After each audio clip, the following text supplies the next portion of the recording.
परमात्मने नमः।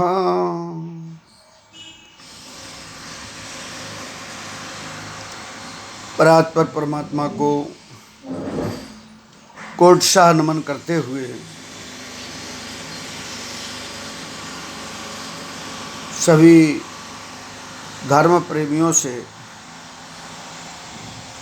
विनम्र आग्रह है, निवेदन है कि श्री हनुमान सत्संग धाम श्री हरि अवतार दर्शन पीठ कृष्णा विहार ग्वालियर मध्य प्रदेश के तत्वाधान में ब्रह्म विद्या योग पीठ गुरु गद्दी के द्वारा दैहिक दैविक भौतिक ताप निदान व जिज्ञासा समाधान का कार्यक्रम किया जाता है। यह सेवा मेरे बाल्यकाल अवस्था से ही आरंभ है, अर्थात मेरा जन्म ग्राम बरहा तहसील लाहार जिला भिंड मध्य प्रदेश में हुआ और वहाँ पर परम पूज्यपाद श्री श्री 1008 परमहंस श्री पागलदास जी महाराज जो समाधिस्थ हैं,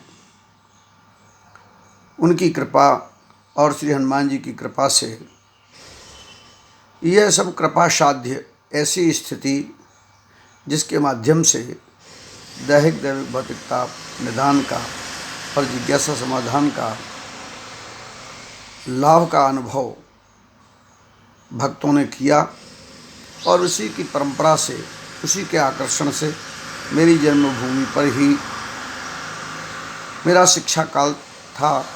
इसलिए केवल पूर्णमासी को सुनिश्चित किया गया और प्रति पूर्णमासी वहाँ मेला लगाया कर, मेला का स्वरूप देकर और मंदिर पर सेवा का कार्य आरंभ किया गया। लोगों की अच्छी अनुभूति रही और मैं समझता हूँ आज से लगभग 60 वर्ष पूर्व, 55 वर्ष पूर्व और 50 साल पूर्व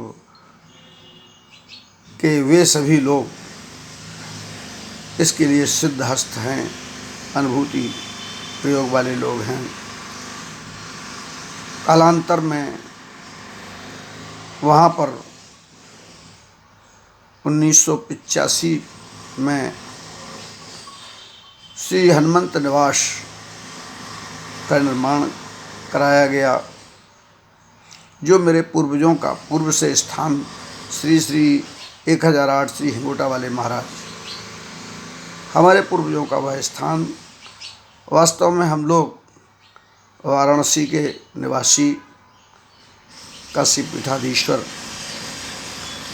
के चरणानुरागी भगवान विश्वनाथ के कृपा पात्र हमारे पूर्वज रहे और तदुपरांत ऐसी हम लोगों को जो जानकारी है उसके अनुसार लाहार आ गए और लाहार से हमारे पिताजी को गोदी नामा के तौर पर बरहा में लाया गया और इसलिए हम लोग बरहा के निवासी कहलाते हैं।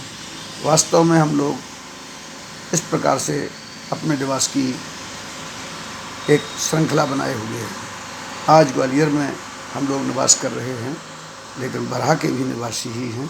वहाँ हमारा निजी मंदिर श्री हनुमंत निवास श्री हिंगोटा वाले महाराज का पावन तीर्थ और श्री हनुमानगढ़ी बरहा एक दिव्य पीठ है, जहाँ श्री समाधि वाले महाराज का समाधि स्थल है। मैं कहना ये चाहता हूँ कि यह कृपा साध्य गुण जो मुझे प्राप्त रहा, शिक्षा के तदुपरांत हमने इसको जानने की भी कोशिश की। उम्र बढ़ती गई, स्वयं में जिज्ञासा रही, ये सब क्यों हुआ, कैसे हुआ, क्या होता है, और हमने अध्ययन भी किया है। मुझे उपाधियाँ भी मिली हैं, लेकिन वे सब अहंकार का विषय होती हैं, इसलिए हम उनका जिक्र यहाँ नहीं करेंगे। वास्तव में यहाँ श्री हनुमान सत्संग धाम की स्थापना की, श्री हरि अवतार दर्शन पीठ का पावन पीठ बनाया गया, जहाँ श्री हरि के 24 अवतारों की प्राण प्रतिष्ठा है। 9 दुर्गा हैं, 3 महाशक्तियाँ हैं, आदिशक्ति आह्लादनी भगवती हैं, सप्तऋषि मंडल हैं, हमारे श्री श्री 1008 परम श्री पागलदास जी महाराज समाधि वाले बरहा वाले की भी प्राण प्रतिष्ठा प्रतिमा के साथ की गई है। हनुमान जी श्री मंगल मूर्ति मारुति नंदन का दिव्य शक्तिपीठ है। यहाँ पर भी वही सब लाभ लगातार लोगों को मिलता रहा। हमारी सेवा के भारतवर्ष में अनेक स्थान हैं, 11 स्थान हैं जहाँ हम यह सब सेवाएं संचालित करते रहते हैं और 11 संगठन भी बनाए गए, 101 सेवा प्रकल्प संचालित हैं। उन्हीं के अंतर्गत ब्रह्म विद्या के लिए भी हमारा प्रयास रहा कि यह हमें भले ही कृपा साध्य है, लेकिन उन्हीं की कृपा से हम इसको साधना साध्य की दृष्टि से देखें। तो इसके लिए हमारा एक प्रयास रहा और हमने भारतवर्ष में ऐसे बहुत लोग हैं, मैं किसी का नाम नहीं लूँगा क्योंकि किसी का कोई एक गुरु नहीं होता है। वास्तव में जब व्यक्ति अपना कोई काम करता है तो सच यही है कि उसके साथ अनेक प्रकार की शक्तियाँ, अनेक प्रकार का समन्वय, अनेक प्रकार की विचारधाराएं सम्मिलित उसके जीवन में होती हैं और अनेक गुरुओं का योगदान उसके जीवन को आगे बढ़ाने में होता है। इसीलिए जैसे मेरे जीवन में भी मैं विज्ञान का छात्र रहा, कला का छात्र रहा, ज्योतिष भी मेरा विषय रहा, संगीत भी मेरा विषय रहा और तकनीकी शिक्षा के माध्यम से हमने अपने जीवन को भी अग्रसर किया। शिक्षा जगत में मैंने शिक्षा विभाग में जो है सेवा की है। मैं कहना चाहता हूँ इस प्रकार के अनेक अनुभवों के साथ मेरी आज की उम्र 75 वर्ष से ऊपर है। मैं कहना चाहता हूँ कि इस प्रकार से योगदान की दृष्टि से हमेशा समन्वयात्मक भारतीय संस्कृति रही है, सामंजस्यपूर्ण योगदान रहा है। गुरु परंपरा भारत की ही धरती है जहाँ पर गुरु परंपरा के माध्यम से ज्ञान का आदान प्रदान होता रहा है।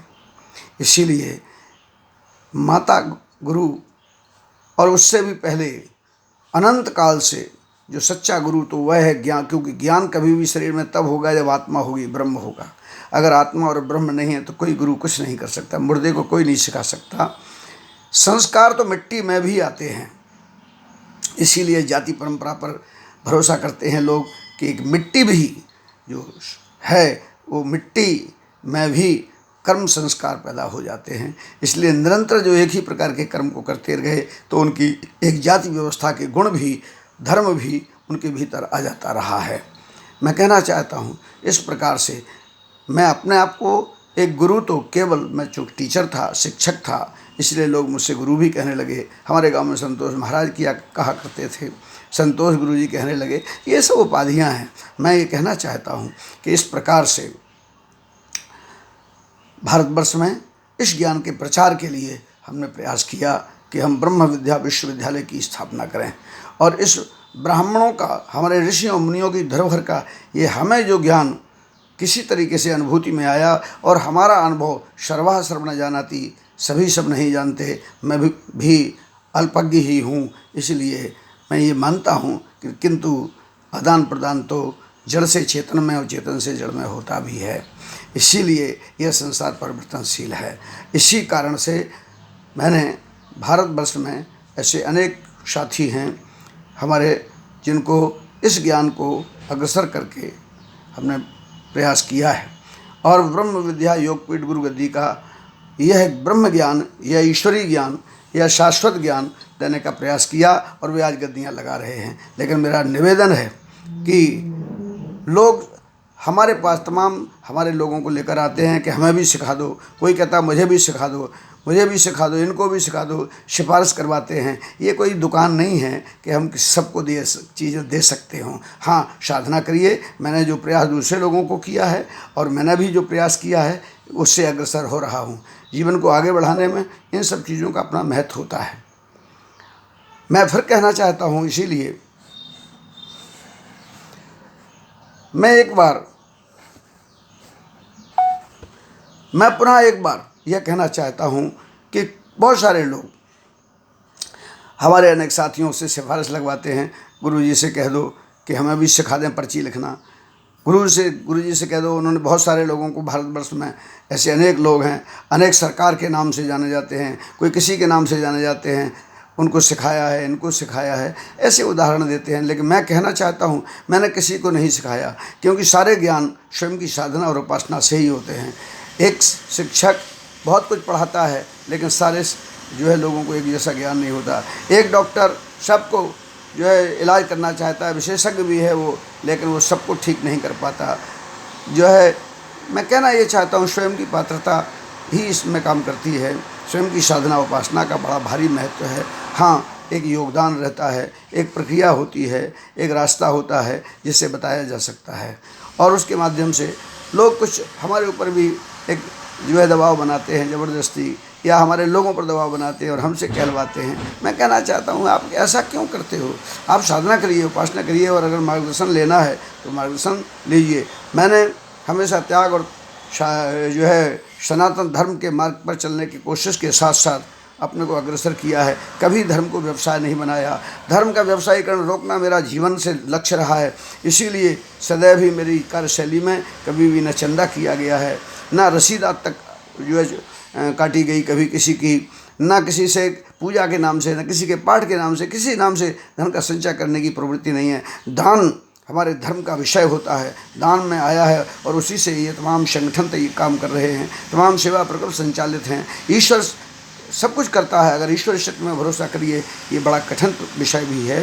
विश्वास करना इतनी आसान बात नहीं है, श्रद्धा और विश्वास का विषय है। इसलिए जो लोग इस प्रकार की इस भावनाओं से कि हम भी पॉपुलर हो जाएं, और वो पॉपुलर हो गए, उनको धन मिल गया, वो गरीब थे, वो निर्धन थे, वो माला माल हो गए हैं, वो गाड़ियों में दौड़ रहे हैं, ऐसी भावनाओं से स्वयं भी ऐसा करना चाहते हैं, मैं उनसे क्षमा मांगता हूँ। ऐसे लोग जो है इस प्रकार की भारतीय सनातन धर्म, संस्कृति और सभ्यता और साधना को विकृत ना करें।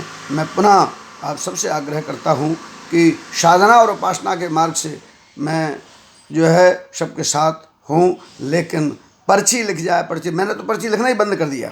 मैंने कहा अब मैं पर्ची नहीं लिखूँगा, अब पर्ची न लिख के अब मैं, मेरे सामने जो लोग आएंगे, मैं स्वतः जो भी मेरे अंदर भाव विचार जो आता है, जो मेरी पद्धति है, उसके आधार पर ध्यान चिंतन से और स्वयं लोगों को भी ध्यान चिंतन के माध्यम से स्वानुभूति कराने का प्रयास करूँगा।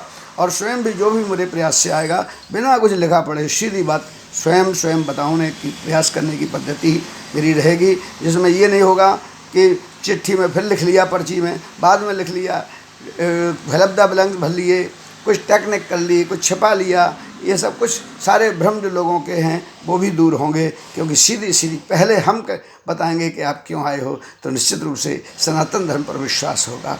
आज लोग, तमाम मीडिया के लोग भ्रमित हैं कि ये कैसे हो रहा है, क्या हो रहा है। फिर सामने देखते रहो, सब लोग देखेंगे, और ये टेक्निक के माध्यम से भी जो लोग अगर कुछ इसमें कर रहे होंगे तो उनके प्रति भी फिर लोगों का ध्यान जाएगा। और सनातन धर्म के संरक्षण में सबको सादर आमंत्रित करता हूँ। बहुत बहुत बधाई, बहुत बहुत शुभकामनाएं।